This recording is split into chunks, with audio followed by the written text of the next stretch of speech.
আমার একটি প্রশ্ন রয়েছে। বাংলাদেশ জাতীয় ক্রিকেট দলের প্রথম উইকেট কিপার সুপারস্টার কে? অনেকের নামই আসবে। সর্বপ্রথম আসবে খালেদ মাসুদ পাইলটের নাম।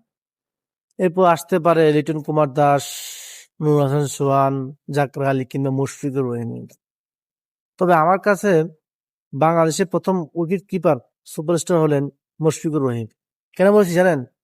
কারণ পৃথিবীর ক্রিকেট ইতিহাসে, টেস্ট ক্রিকেট ইতিহাসে অনলি একমাত্র কিপার হিসেবে 2টি ডাবল সেঞ্চুরি রয়েছে তার। স্টার কারণে। এছাড়া আরো একটি রেকর্ড নাম লেখা যাচ্ছে, সেটা হলো ১৭তম টেস্ট, অর্থাৎ ১০০তম টেস্ট খেলার বাংলাদেশের প্রথম ক্রিকেটার এবং উইকেট কিপারও বটে। তার জড়িত অনেক রেকর্ড রয়েছে। তিনি বাংলাদেশকে অনেক কিছু উপহার দিয়েছেন, উইকেট কিপিং এ বলেন, ব্যাটিং এ বলেন, সবকিছুতে। সে ২০০৫ সাল থেকে শুরু করেছে, এখন ২০২৫, অর্থাৎ ২০০৫ থেকে ২০২৫ এই ২০ বছরে তিনি ১০০তম টেস্ট খেলতে যাচ্ছে।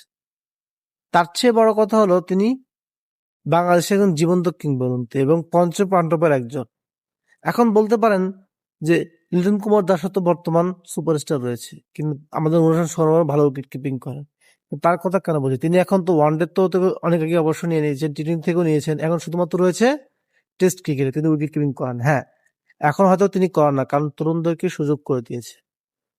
কেন দিয়েছেন জানেন? কারণ তিনি তো বয়স হয়ে গেছে। তো বয়সের ভার তো একদিন একদিন সবাইকে নিতে হয়। তো কাউকে যদি সুযোগ দিয়ে এখন থেকে তৈরি করে দেয়, তাহলে জিনিসটা ঠিক থাকবে। তিনি সেটাই করেছে।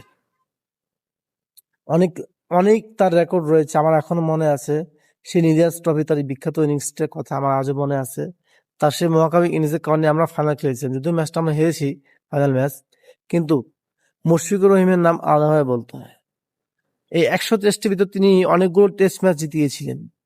বিভিন্ন বিপদের সময় তিনি সেঞ্চুরিও হাঁকিয়েছেন, বিভিন্ন দুর্দান্ত ক্যাচও নিয়েছেন। সেজন্যই বলতে হয়, বা আমার চোখে, এবং আপনাদের চোখে কেমন হয় জানি না, তবে আমার চোখে প্রথম উইকেট কিপার সুপারস্টার হচ্ছেন মুশফিকুর রহিম। আপনাদের কি কাছে মনে হয় প্রথম wicket keeper superstar Mushfiqur Rahim? তাহলে কমেন্ট করে জানান।